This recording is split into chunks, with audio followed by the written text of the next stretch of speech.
Hello, I'm Amber. And I'm Neha. We're parents of a gifted child who's on autism spectrum. Through our YouTube channel, we want to help parents with children on the autism spectrum learn more about autism, avoid a lot of myths that are there related to autism, as well as provide tips and strategies that can help ease your parenting journey. All our content is well researched, but please remember that every child is unique and there is no way that this video replaces any kind of professional or medical advice or intervention.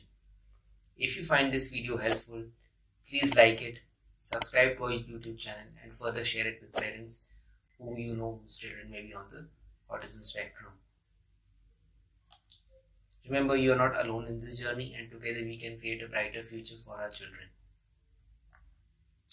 So today we are going to talk about some things which will help you and your children, in the sense they make it easier for you to do some activities which will help your children grow and learn, but at the same time have a great time, because our children, they seem to look for a fun element in all their activities. So we have some activities and some tips here today. We've gathered a few activities that will suit their needs, and it'll make them happy, and at the same time it'll make them learn. And every day we also struggle thinking about new activities. What is to be done with our child? How should we go about it? Every day there's a new challenge, because there are times when our children do not want to stick to their routine. It does happen. But then again, we want to give them something which is going to be more fun. So here are some tips and how to keep them engaged during the day. There are certain things we've already talked about earlier as well in our videos, that we should have a routine. But again, in that routine, how can you change a few activities which are going to be more fun and keeping them engaged? It is frustrating at times for both parent as well as the child to do the same activities again and again, but then we are not able to do it in, let's say, in a more meaningful or engaging way. There are times when it becomes very monotonous. So here are some things we've got together. Please, if you do like them, do let us know. So first is sensory play. Sensory play is an incredible way for your child to explore and learn about their senses. We all know that almost all children with autism will have some kind of a sensory issue. So incorporating sensory play every day on a daily basis is a great way to address the sensory needs of your child. So some of the things that you can do, and we have talked about it in an earlier video, is also to have a sensory corner. You can set up a special box with different materials of different textures. It could be like rice, beans, these clay, even pom-poms which you get, the soft cotton balls or something, jelly bean kind of balls, and water, or different things for them to touch and feel. Let them run their fingers through it, through the smooth glaze of rice, feel the softness of these those jelly beans, or splash their hand in water. And that way, see, it's for our children, it is very easy. I mean, we have found it easier to teach them our certain nouns, but things like adjectives, things like adjectives and everything will come with when you touch certain things, when you feel certain textures. So we've tried. He knows when he's playing with his cars or he's playing with a ball. It depends on what kind of a ball is it. Is it a soft ball? He's able to understand. Is it a hard ball? He's able to. Is it a smooth ball, or is it something like a little what do we say when we have a basketball? So our son is really interested in actually playing with a basketball. Maybe he's liking the texture because it is hard, and at the same time it's a rubbery cover, so which he enjoys playing with. So it keeps him engaged. So adjectives like hard, soft, smooth, sharp, dry, wet, these are something which are not very easy to teach to them, because you can't point at them, because they may confuse with it with a noun. These can be taught very easily using sensory plays. So it's like a mini adventure for their senses, right? So, and try to keep things completely organic, and try to have non-toxic stuff. because they might they usually tend to get attracted to a lot of things and then try to put them in their mouth. Another fun activity which actually we didn't try till now, but then we have realized and learned about it, is the smell part. We have been teaching them textures and all, but as far as the smell, different smells are concerned, what you could do is you could have different essences, different perfumes, even a fresh flower or different fruits, cut fruit, they have different smells. Yes, and I realized even food for that matter, generally, our son really enjoys French fries. So every time he smells something in the kitchen which is being fried, he realizes that it can be French fries, and he comes running and he smells it. And fruit for that matter, mango. So he understands what is the taste like. So he says sweet mango. So yeah, use sensory play as a medium to teach your child a lot of different adjectives and related to senses, to touch, to smell. And automatically increases their language. Yeah, that definitely does it. And social stories, as we've always been talking about, that they are very important. At the same time, I feel we've figured out that nursery rhymes and songs play a big role. So if your child enjoys music, which most children I suppose do, it's not just nursery rhymes, it can be Bollywood, it can be Hollywood, anything. If they enjoy music, let them catch the beats, because I think they enjoy, what we've realized is they enjoy things which are either very smooth, very slow kind of music, or it's with lots of beats which they can figure out. It's a treat to their ears, the sensory thing. They enjoy it. At the same time, they learn so many social skills. Like our son, and I used to make him brush his teeth, but then when he started watching the visuals, when he started taking he started understanding the nursery rhymes as well, which are there around brushing the teeth and bath time, it sort of increased his vocabulary. He's able to relate. He's able to generalize everything.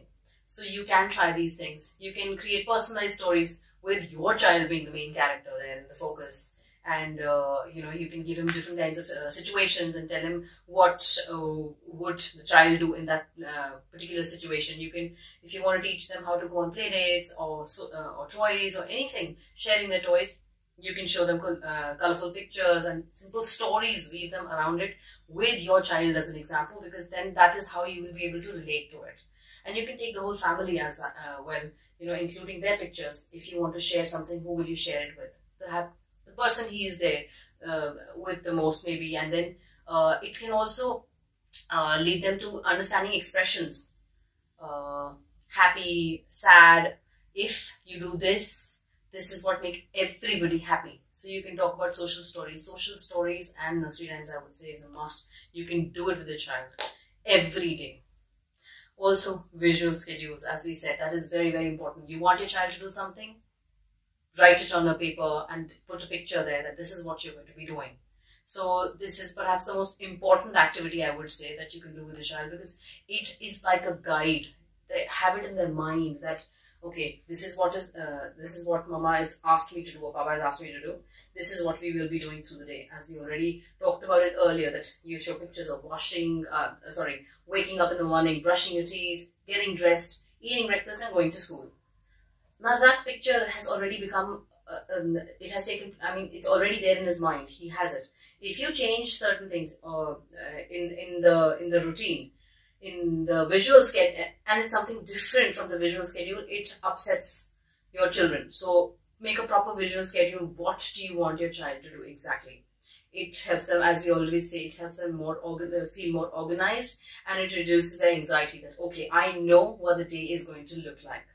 They're not anxious, because even when we get anxious, we don't know how to sort of go about it. We can think about it. But our children, when they have these things, it makes it smoother for them to continue with their activities, and it makes them super confident that, see, I knew that this is going to happen and this is what I had to do. I think over a period of time, what I realize is social stories could be, visual schedules is a good way to start, but then as and when your child develops and starts understanding more, this is something which can be probably later be reduced or skipped as well, because then you could give them, instead of showing them visuals every time. You can start giving them commands and tell them, okay, we are going to the market, so we are going by car, and then we are going to buy this, do this, and then come back home. So you could break that day into a smaller fragment of a small trip that you're going to make, and then try to so visual schedules can lead to actually social stories, yes. Or maybe just stories, or just a sequence. Not exactly a story, but a sequence. You put those things in a sequence and you give it to your child. And your children will surprise you because they have so much in their mind. They really store it, and they surprise you in different forms. And exercise and movement, this is, I think, the most important thing which I believe, because I think that is something which keeps the child in a good mood. We all know that exercise releases dopamine and serotonin, which are, these feel-good hormones, and serotonin is responsible for a good night's sleep. So incorporating physical activities on a daily basis is a great way to keep the child's mood in check, as well as ensure that he or she has a great sleep. As told in our earlier videos, also some of the things that we do with our child is swimming, biking. Dancing is something which he has started recently. So after dinner time, he loves dancing. We play a particular song on the TV. Or Alexa. There are times when he's understood who plays the songs, and he's able to give commands to Alexa. So it's a good feel-good thing for him. Because Alexa, the AI assistant, earlier he used to just observe us, but now once he started dancing and dancing before actually sleep makes him tired, and he actually goes to sleep pretty quickly. So once we started incorporating dancing and song, now he started giving and learning and giving commands to Alexa. So he knows what his favorite music is, and he tells Alexa to play that, and then he dances as those songs play along. So again, that is also language that he's picked up. So I think exercise and movement, maybe you can try dancing, and the biggest thing is that the first thing is you can't tell your child you need to do this. You have to be like, we are going to do it. It's like a group activity. So the moment you start doing things, because our children observe a lot. So yes, exercise and movement, which is very, very important. You could also, if the weather outside is not good, so for example, there's a lot of rain which are happening nowadays. It's the monsoon season and you can't go out. You could also create mini obstacle courses inside the house to substitute for the physical activity and movement. We had talked about obstacle courses in one of our earlier videos, and I'll be putting the link in the description for you to go through. But again, that is a great way to incorporate physical activities, and because at the end of the day, the exercise makes them feel good, improve their coordination, balance, gives them a great night's sleep. And also, we would suggest that taking it helps them concentrate better on other tasks or short breaks. No, if you give them activity in the middle, which is movement, they like it. You both. So once how physical and the movement is also very important, because our children really seek vestibular movements. So they like things when they're moving. So once they have sat down, they've done their activity, this is a short break you give them, quickly go run here, quickly go and do this, because they enjoy that movement as well. Take a big ball, gym ball, play along with it. It helps them focus and concentrate more on the task which is after that, the activity. They've had their share of movement and they've had their share of enjoyment. They come back and they focus more. Last is special interest. Understanding your child's interest is very important. But please remember, it's not necessary that all the parents till now would have identified, what the child is particularly more interested in. Even it took us a lot of time to, start identifying, different kind of activities which he was more interested in as compared to others. And again, but the thing is, if you feel that your child is interested in a few certain activities, for example, in case of sports, our child shows a little bit extra, interest in basketball. When he sees children playing basketball, he wants to go and try to participate. In other sports, other team sports, he may not be too interested. But basketball is something which he shows a little bit more interest in. Swimming is again something which he shows more interest in. So the idea is to make the child participate more into that. He also has interest in clay. So we may give him clay to just create something on his own. Something on there are times when he creates something helps which them, we see. And also connected to probably a video on dinosaur that he's seeing on YouTube. So make a dinosaur out of clay. So focus more on special interest of your child, because you never know that that particular special interest might lead to something which is big and something which the child may excel in later in life. But don't worry if you're not figured out special interest of your child, or even if you think there is a particular special interest your child is, but that changes over a period of time, because that is, I think, we are also trying to figure that out. We are in that mode, and I think it takes a long time to figure out how it is, because every day our choices also keep changing. So look for that one or two things which are done repeatedly on maybe everyday basis, or every week he or she revisits to figure out what their biggest interest is, and turn that into something which they really enjoy, because it is these hobbies that can be turned into something which is going to be a superpower, and more experiences around it will bring more joy to them. So we hope you found this video helpful, and please like it, and we would love your comments, because that helps us, that even helps us learn more. Yes, because we are still in the learning process. I think it's an everyday process that little by little we are growing and we are understanding. Thank you. Thank you.